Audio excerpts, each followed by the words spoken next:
আগের ব্লগে তো আমি সকাল থেকে দুপুর অবধি কী করি সেটাই তোমাদের সাথে শেয়ার করেছিলাম। চলো আজকের ব্লগে আমি বিকেল থেকে রাতে শুতে যাওয়া অবধি কেমনভাবে সময় কাটাই সেটা তোমাদের সঙ্গে শেয়ার করি।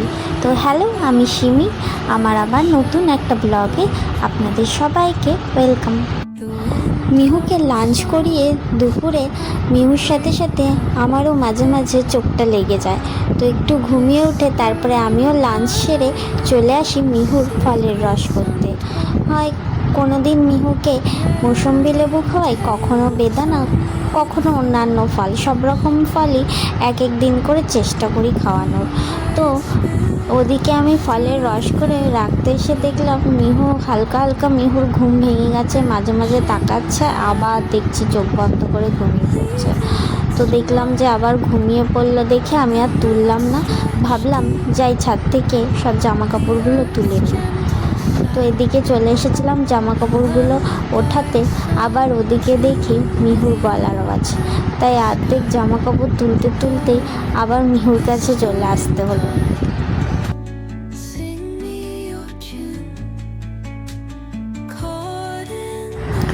ও উঠে পড়েছে দেখে বাকি জামা কাপড়গুলো ওকে কোলে নিয়েই তুলে ফেললাম।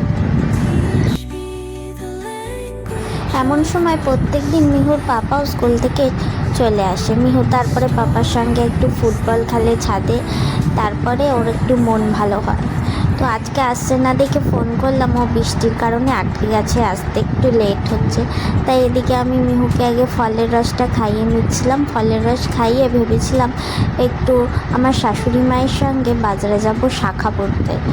তো এইদিকে ওকে ফলের রস খাওয়ানো তো খুব ডিফিকাল্ট একটা ব্যাপার। এইদিকে এই সেই ঘুরতে ঘুরতে খাওয়াতে হয়।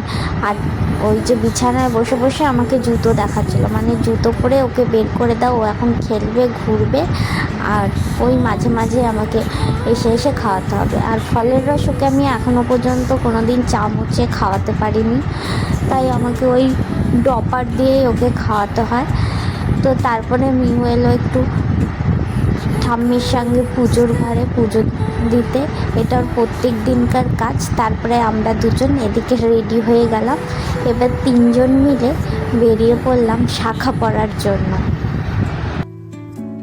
শাখার বিষয়ে তো আমার অতটা নলেজ নেই, সেই জন্যই আমি শাশুড়ি মায়ের সঙ্গেই আসলাম। সেই বিয়ের সময় পড়েছিলাম, তার 5 বছর পরে এবার আবার পড়লাম। তো এখানে এখন শাখাটা পরে নিয়ে তারপর আমি বাড়ি চলে এলাম। বাড়ি এসে সন্ধ্যের টিফিনে একটু মুড়ি ঠুড়ি মাখলাম, তো মিহুর পাপাকেও দিলাম আর আমিও একটু খেলাম। তারপরে গেলাম মিহুর সবজি বাজার করতে। এটা অবশ্য প্রত্যেক দিন করতে হয় না, আর আমাদের নিচেই দোকান, সপ্তাহে একদিন গিয়ে মিহুর যা যা সারা সপ্তাহে সবজি খায় সেইগুলো কিনে নিয়ে আসে, ওর পাপাই নিয়ে আসে। তো আজকে একটু কাজে ব্যস্ত ছিল বলে আমি আর মিহু গিয়েই নিচ থেকে নিয়ে এলাম। তারপরে আমরা দুজন মিলে এগুলোকে গুছিয়ে নিলাম। আগে তো আমি সারাদিন একা একাই কাটতো, এখন মিহু হওয়াতে মিহু সারাদিনই আমার সঙ্গে সঙ্গ দেয় সব কিছু করার, তো ওকে নিয়েই সময় কেটে যায়। তারপরে মিহুকে খাইয়ে দাইয়ে নিয়ে মিহু গেল দাদুর দোকানে একটু ঘুরতে। সন্ধ্যাবেলা হলে এটা ওর মানে প্রত্যেক দিনকার রুটিন বলতে পারো। সকালবেলায় একবার যাবে আর সন্ধ্যাবেলাটা বেশিক্ষণ থাকে না, ওই 30 মিনিট মতো হয়তো থাকে, একটু ঘুরে ঠুরে। তারপরে আমি ততক্ষণ ওই 30 মিনিটের মধ্যে আমি রাতের খাবার বানিয়ে ফেলি। তো আমি একবার হচ্ছে শাখা টাখা পরে এসে মিহুকে খাইয়ে নিয়ে তারপরে আমরা মুড়ি ঠুড়ি খেয়ে সব কাজ সারতে এসেছিলাম। তো এর মধ্যে আমি ওদিকে ভাত বসিয়ে দিলাম, আর একটু ভাবলাম চিলি সোয়াবিনের মতো বানাবো, তো সেইটার জন্যই প্রিপারেশান নিয়ে করতে থাকছিলাম।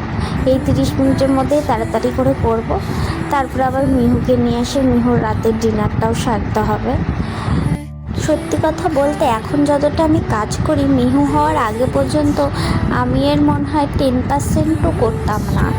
তবে হ্যাঁ, শাশুড়ি মাকে আগে আমি মানে দুপুরের জন্য সকালের জন্য সব তরকারি কেটে মাছ টাছ ধুয়ে সব এগুলো রেডি করে দিতাম। আর নিজের ঘরটা পরিষ্কার করা এগুলো করতাম টুকটাক কাজ। কিন্তু মিউ হওয়ার পরে আমি যতটা স্পিডে কাজ করি ততটা মনে হয় আমি সারা জীবনে কোনো দিনও করিনি।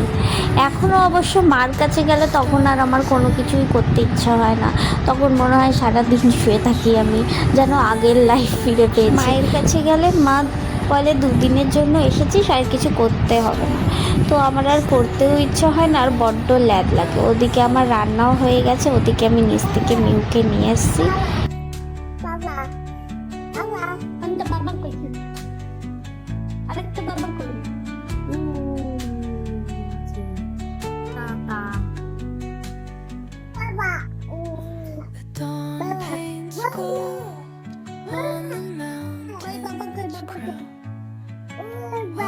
Rivers whisper truth as they flow down, and their songs entwine with the trees that stand, knotted in time by nature.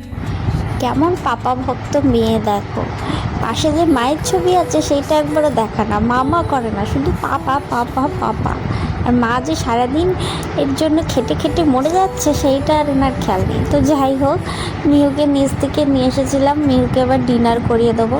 মিহুকে রাতের বেলা ওই মানে ছোলার ছাতু, মুড়ি, চিড়ে, তারপরে হচ্ছে মাখানা, কাজু, এগুলো সব মিক্সিতে গুঁড়ো করে আমি কৌটো করে রেখে দিই।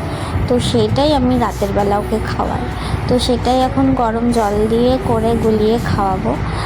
তো মিহু যেহেতু মানে ছোটোবেলার থেকেই ফর্মুলা মিল্ক খায় না, তো সেটা নিয়ে একটু ছিল যে কি খাবে না খাবে। তো ডাক্তার বলল যে খায় না তো ভালো কথাই, তোকে এমনি যা যা খাবার খাওয়ানো সেগুলোই খায়। তাই ও এমনি কোনো প্যাকেটের কোনো খাবারই ও খায় না, সবই আমি ঘরে তৈরি করে ওকে খাওয়ানোর চেষ্টা করি।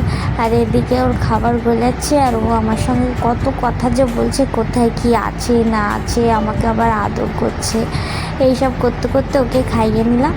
আর এই হলো আমার ডিনার, ভাত, আলু সিদ্ধ আর ওই চিলি সয়াবিন করেছিলাম। আর মিহুর পাপা হচ্ছে রুটি খায়, তো ওগুলো দিয়ে ও রুটি খাবে। আর এদিকে মিহুর ড্রেস চেঞ্জ করে রাতে শোয়ানোর জন্য নিয়ে চলে এলাম। তো আজকের ব্লগটা এইটুকুনি। কেমন লাগলো অবশ্যই কমেন্টে লিখে জানিও। ফেসবুক থেকে হলে অবশ্যই ফলো করে দিও। আর কি ব্লগ দেখতে চাও কমেন্ট